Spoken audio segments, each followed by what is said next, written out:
Dieu, quand tu sortis à la tête de ton peuple, quand tu marchas dans le désert, la terre trembla, les cieux même fondirent en face de Dieu. Alléluia. Au nom du Père et du Fils et du Saint-Esprit, Amen. la grâce de Jésus-Christ notre Seigneur, l'amour de Dieu le Père et la communion de l'Esprit Saint soient toujours avec vous. Et avec votre esprit. Le Seigneur vient toujours à notre rencontre et nous savons que quand nous l'avons accueilli, nous sommes appelés à lui rendre témoignage.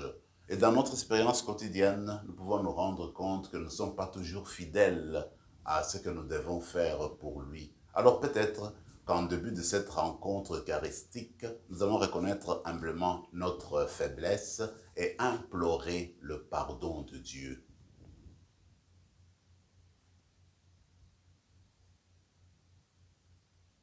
Seigneur, accorde-nous ton pardon. Nous avons péché contre toi. Montre-nous ta miséricorde. Et nous serons sauvés. Que Dieu Tout-Puissant nous fasse miséricorde, qu'il nous pardonne nos péchés et nous conduise à la vie éternelle. Amen. Seigneur, prends pitié. Seigneur, prends pitié. Ô Christ, prends pitié. Ô Christ, prends pitié. Seigneur, prends pitié. Seigneur, prends pitié.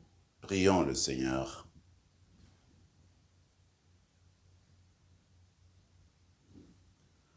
Accorde-nous, Dieu très bon, de voir fructifier tout au long de notre vie les grâces que nous offre le temps pascal.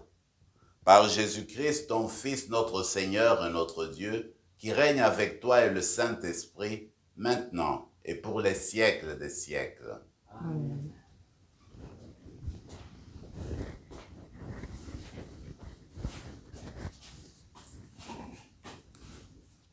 Lecture du livre des Actes des Apôtres.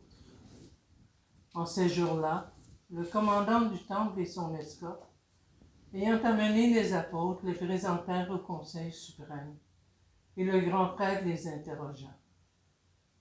Nous vous avions formellement interdit d'enseigner au nom de celui-là, et voilà que vous remplissez Jérusalem de votre enseignement. Vous voulez donc faire retomber sur nous le sang de cet homme? En réponse, Pierre et les apôtres déclarèrent: il faut obéir à Dieu plutôt qu'aux hommes.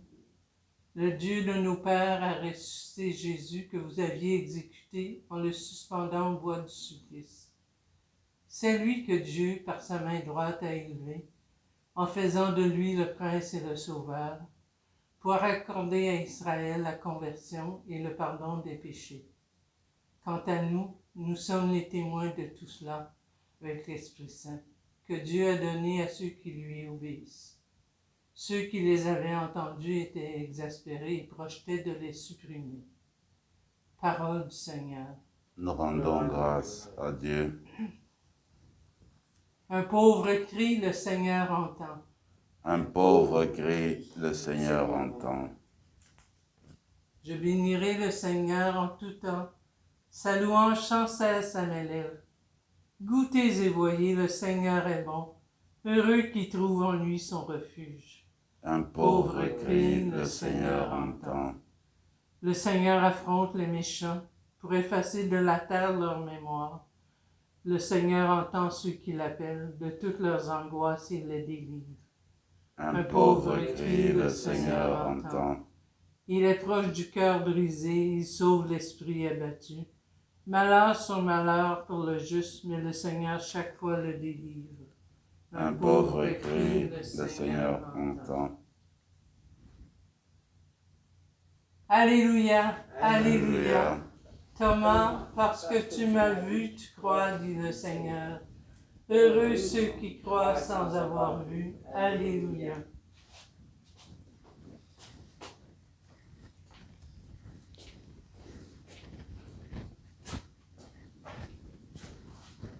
Le Seigneur soit avec vous. Et avec votre esprit. Évangile de Jésus-Christ selon saint Jean. Gloire à toi, Seigneur. Celui qui vient d'en haut est au-dessus de tous. Celui qui est de la terre est terrestre et il parle de façon terrestre. Celui qui vient du ciel est au-dessus de tous. Il témoigne de ce qu'il a vu et entendu, et personne ne reçoit son témoignage. Mais celui qui reçoit son témoignage certifie par là que Dieu est vrai. En effet, celui que Dieu a envoyé dit les paroles de Dieu, car Dieu lui donne l'Esprit sans mesure. Le Père aime le Fils, et il a tout remis dans sa main. Celui qui croit au Fils a la vie éternelle. Celui qui refuse de croire le Fils ne verra pas la vie, mais la colère de Dieu demeure sur lui. Acclamons la parole du Seigneur. Louange à toi, Seigneur Jésus.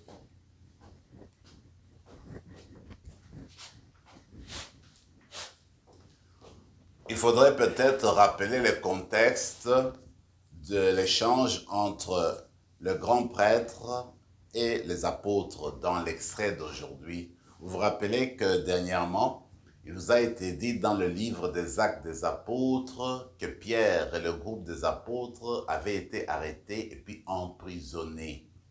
Voilà que miraculeusement, ils ont été libérés et l'ange leur a demandé de retourner au temple là où ils avaient été arrêtés pour continuer à prêcher. Maintenant, le lendemain, on envoie les responsables dans la prison pour aller prendre les apôtres en vue du jugement. On arrive dans la prison, il n'y a personne. Et ils entendent dire que les apôtres sont en train de prêcher encore une fois dans le temple. C'est ainsi que les responsables du temple, le grand prêtre, envoie un escorte. Écoutez, vous allez retourner là-bas et puis prendre les apôtres, les ramener. Et c'est ce qui arrive. Alors, on a parti encore une fois au temple, on arrête Pierre et les apôtres, on les ramène encore une fois chez les grands prêtres. C'est ainsi que le grand prêtre, qui n'était pas de bonne humeur du tout, leur dit, mais est-ce que vous voulez que tout Jérusalem nous condamne ou se soulève contre nous parce que vous êtes en train tout le temps de prêcher en ce nom-là, parlant du nom de Jésus. Alors c'est ainsi que Pierre dit la vérité tout simplement. Pierre et les apôtres sont devenus des hommes transformés, complètement changés par la force de l'Esprit depuis la Pentecôte. Alors, sans accuser le prêtre, sans l'acculer contre le mur, il dit tout simplement la vérité. Il dit Jésus est venu, eh bien, vous l'avez condamné. Il a été crucifié, il est mort, mais il est ressuscité. Mais sa résurrection, en fait, si Dieu l'a ressuscité, l'a élevé à sa droite, c'est pour que Israël ait la conversion et le pardon des péchés. En quelque sorte, Pierre, au nom de Dieu, tend la main au grand prêtre et aux membres du Sanhédrin pour justement une conversion, un changement, pour accueillir Jésus-Christ. Il me semble que ce que nous devons admirer là, c'est la foi, le courage et puis l'audace de Pierre et des apôtres pour annoncer le nom de Jésus. C'est peut-être aussi ce que nous devons demander durant cette célébration eucharistique. Comme disciples du Christ, nous ne serons jamais en repos parce que notre mission à nous, c'est de parler de ce nom-là, le nom de Jésus. Notre mission à nous, notre devoir, notre manière de vivre, c'est toujours refléter Jésus dans notre dire et dans notre faire d'une manière infatigable. Et ensuite, il faut demander la grâce de le faire avec audace, avec courage, parce que ce n'est pas toujours facile dans le monde d'aujourd'hui. Et nous sommes appelés à faire connaître le nom de Jésus. C'est notre devoir de missionnaires, des disciples missionnaires, des personnes qui sont appelées en fait à partager leurs richesses, à partager leur joie, à partager les trésors qu'ils ont reçus. Parce que ce que nous recevons de Dieu, ce n'est jamais pour nous-mêmes. C'est toujours pour le partager, le donner aux autres. Alors, notre richesse, c'est Jésus-Christ. D'ailleurs, lui-même dans l'Évangile, notre Seigneur vient nous dire qu'en fait, la personne qui est venue d'en haut ne peut parler que des choses d'en haut. La personne de la terre, celle qui est terrestre, ne peut nous informer que du terrestre. Et c'est normal. Maintenant, notre Seigneur, parce qu'il a été en contact avec le Père, parce que le Père lui a donné de venir sur la terre pour faire le témoignage, lui seul peut nous apporter la vérité d'en haut. En fait, durant ce temps pascal, nous sommes invités à approfondir notre foi en Jésus comme Fils de Dieu. Parce que ce qu'il est venu nous dire, personne d'autre ne peut le dire. Parce qu'à part lui, nous sommes tous des terrestres. Nous sommes des créatures de Dieu. Alors, Jésus est venu d'en haut et il s'est incarné pour devenir l'un d'entre nous. Mais il portait un message unique. Ce message-là, c'est le message de l'amour de Dieu, l'amour infini de Dieu, et puis le désir de Dieu de faire communion avec nous. Et maintenant, ce qui, je trouve, très important à la fin de l'évangile, c'est Jésus qui dit, par la voix de Jean, l'évangéliste, il dit, écoutez, c'est lui qui croit au Fils à la vie éternelle. Alors la vie éternelle, c'est encore quelque chose de surplus. Bien, nous avons été créés sur la terre, nous vivons. Mais notre vie est une vie finie, c'est-à-dire qu'elle commence et doit finir. Mais quand on accueille Dieu dans sa vie, dans son existence, on reçoit la vie éternelle, c'est-à-dire que c'est une vie qui n'aura plus de fin. Maintenant, cette vie éternelle que Jésus est venu nous apporter, ce n'est pas une vie qui commence au-delà de la tombe après notre mort. Elle commence déjà maintenant. Parce que Jésus va nous dire, la vie éternelle, c'est de connaître le Père. Alors, connaître dans le sens biblique, c'est vivre avec la personne, c'est partager, être en dialogue avec la personne. Alors, nous avons commencé la vie éternelle déjà maintenant par le ressuscité. Comment? En dialoguant avec lui, en vivant la communion avec lui, en le priant, en écoutant sa parole, en communion à l'Eucharistie. Alors, nous vivons cette relation communionnelle avec lui et nous avons la vie en nous. Après notre mort, eh bien, cette vie va éclater en plénitude. C'est pourquoi, dans la célébration d'aujourd'hui, nous devons porter des sentiments d'action de grâce parce que le Seigneur est venu pour nous, pour que nous vivions, pas pour que nous mourions. Il est ressuscité pour que nous aussi nous ressuscitions un jour. Alors avec toute cette foi-là, nous allons continuer notre célébration eucharistique et toujours demander la grâce d'évangéliser, de partager notre richesse avec audace et courage comme les apôtres et que l'Eucharistie d'aujourd'hui nous en donne la grâce. Amen.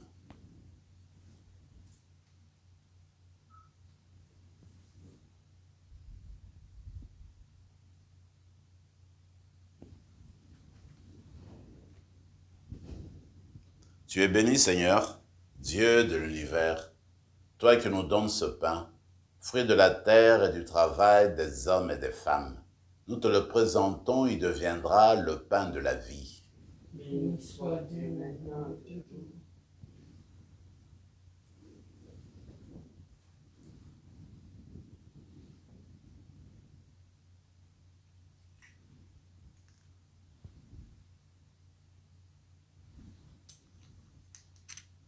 Comme cette eau se mêle au vin pour le sacrement de l'Alliance, puissions-nous être unis à la divinité de celui qui a pris notre humanité.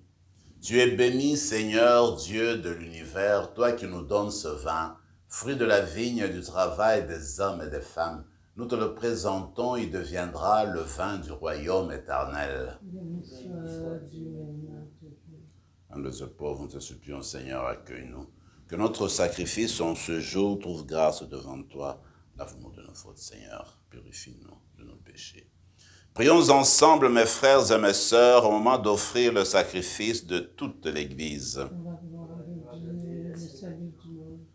Que nos prières remontent vers toi, Seigneur, avec ces offrandes pour le sacrifice. Dans ta bonté, purifie-nous, et nous correspondrons davantage au sacrement de ton amour. Par Jésus le Christ, notre Seigneur.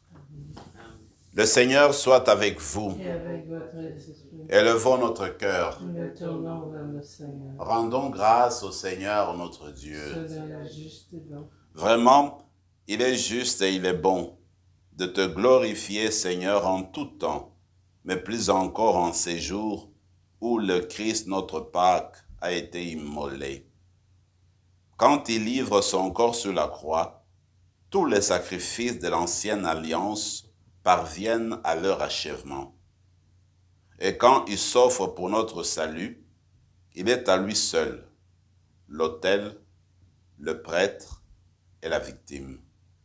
C'est pourquoi le peuple des baptisés, rayonnant de la joie pascale, exulte par toute la terre, tandis que les anges dans le ciel chantent sans fin l'hymne de ta gloire. Saint, Saint, Saint, le Seigneur Dieu de l'univers, le ciel et la terre sont remplis de ta gloire.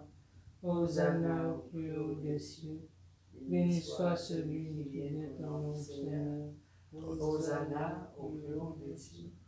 Tu es vraiment saint, Dieu de l'univers, et toute la création proclame ta louange, car c'est toi qui donnes la vie, c'est toi qui sanctifies toutes choses par ton Fils Jésus-Christ notre Seigneur, avec la puissance de l'Esprit Saint, et tu ne cesses de rassembler ton peuple, afin qu'il te présente partout dans le monde une offrande pure. C'est pourquoi nous te supplions de consacrer toi-même les offrandes que nous apportons. Sanctifie-les par ton esprit pour qu'elles deviennent le corps et le sang de ton Fils Jésus-Christ notre Seigneur, qui nous a dit de célébrer ce mystère. La nuit même où il fut livré, il prit le pain. En te rendant grâce, il le bénit, il le rompit et le donna à ses disciples en disant « Prenez et mangez-en tous, car ceci est mon corps livré pour vous. »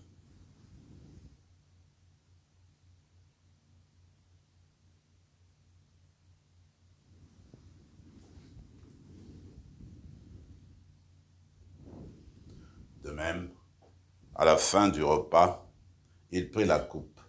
En te rendant grâce, il la bénit et la donna à ses disciples en disant « Prenez et buvez-en tous, car ceci est la coupe de mon sang, le sang de l'alliance nouvelle et éternelle, qui sera versé pour vous et pour la multitude en rémission des péchés.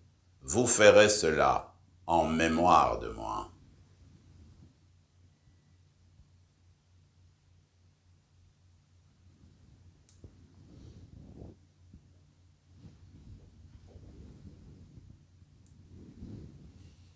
Quand nous mangeons ce pain et buvons à cette coupe, nous célébrons le mystère de la foi. Nous rappelons ta mort, Seigneur, ressuscité, et nous attendons que tu viennes. En faisant mémoire de ton Fils, de sa passion qui nous sauve, de sa glorieuse résurrection et de son ascension dans le ciel, alors que nous attendons son dernier avènement, nous présentons cette offrande vivante et sainte pour te rendre grâce. Regarde, Seigneur, le sacrifice de ton Église et daigne reconnaître celui de ton Fils qui nous a rétablis dans ton alliance. Quand nous serons nourris de son corps et de son sang et remplis de l'Esprit Saint, accorde-nous d'être un seul corps et un seul esprit dans le Christ. Que l'Esprit Saint fasse de nous une éternelle offrande à ta gloire, pour que nous obtenions un jour les biens du monde à venir auprès de la Vierge Marie, la bienheureuse Mère de Dieu, avec Saint Joseph, son époux, avec les apôtres, les martyrs, Saint Rémy et les saints de tous les temps qui ne cessent d'intercéder pour nous. Et maintenant, nous te supplions, Seigneur, par le sacrifice qui nous réconcilie avec toi, étends au monde entier le salut et la paix. Affermis la foi et la charité de ton Église au long de son chemin sur la terre. Veille sur ton serviteur, le pape François, notre évêque Marcel, l'ensemble des évêques, les prêtres, les diacres et tout le peuple des rachetés. Écoute les prières de ta famille assemblée devant toi et ramène à toi, Père très aimant, tous tes enfants dispersés. Pour nos sœurs et frères défunts, pour les hommes et pour les femmes qui ont quitté ce monde dont tu connais la droiture, nous te prions. Reçois-les dans ton royaume, où nous espérons être comblés de ta gloire, tous ensemble pour l'éternité, par le Christ notre Seigneur, par qui tu donnes au monde toute grâce et tout bien. Par lui, avec lui et en lui, à toi, Dieu le Père Tout-Puissant, dans l'unité du Saint-Esprit, toute honneur et toute gloire pour les siècles des siècles. Unis dans le même esprit, nous pouvons dire avec confiance la prière que nous avons reçue du Sauveur. Notre Père qui es aux cieux, que ton nom soit sanctifié, que ton règne vienne, que ta volonté soit faite sur la terre comme au ciel. Donne-nous aujourd'hui notre pain de ce jour. Pardonne nos offenses, comme nous pardonnons aussi à ceux qui nous ont offensés. Et ne nous laisse pas entrer en tentation, mais délivre-nous du mal. Délivre-nous de tout mal, Seigneur, et donne la paix à notre temps. Par ta miséricorde, libère-nous du péché, rassure-nous devant les épreuves en cette vie, où nous espérons le bonheur que tu promets, et l'avènement de Jésus-Christ, notre Sauveur. Car c'est à toi qu'appartiennent le règne, la puissance et la gloire, pour les siècles des siècles. Seigneur Jésus-Christ, tu as dit à tes apôtres, je vous laisse la paix, je vous donne ma paix. Ne regarde pas nos péchés, mais la foi de ton Église, pour que ta volonté s'accomplisse, donne-lui toujours cette paix, et conduis-la vers l'unité parfaite, toi qui règnes pour les siècles des siècles. Amen. Que la paix du Seigneur soit toujours avec vous. Et avec votre esprit. Agneau de Dieu, Qui enlève le péché du monde.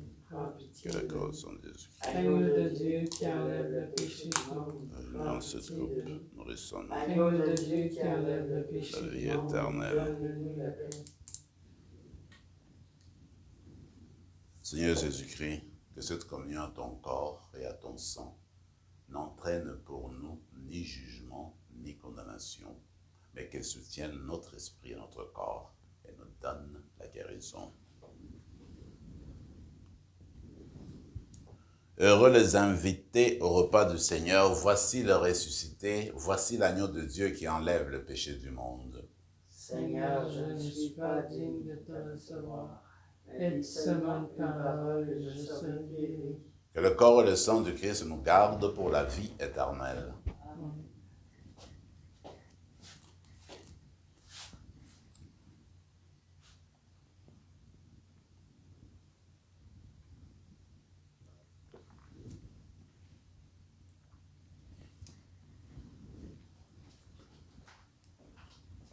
Corps de Christ. Corps de Christ. Amen.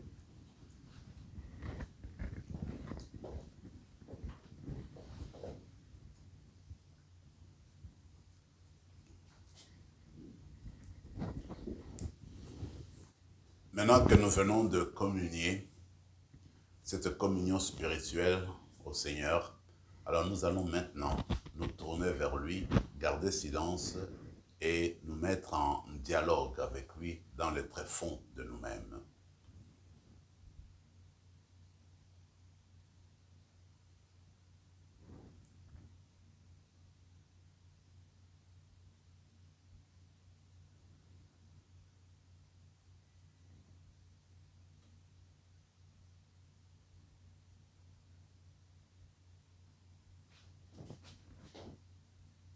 Je suis avec vous tous les jours, dit le Seigneur Jésus, jusqu'à la fin des temps. Alléluia. Prions encore le Seigneur. Dieu Tout-Puissant, dans la résurrection du Christ, tu nous recrées par la vie éternelle. Multiplie en nous les fruits du sacrement pascal. Fais-nous prendre des forces neuves et à notre nourriture à cette nourriture qui apporte le salut. Par Jésus le Christ, notre Seigneur. Amen. Le Seigneur soit avec vous. Et avec votre esprit. Et que Dieu Tout-Puissant vous bénisse, le Père, le Fils et le Saint-Esprit. Amen. Allez dans la paix du Christ. Nous rendons grâce à Dieu.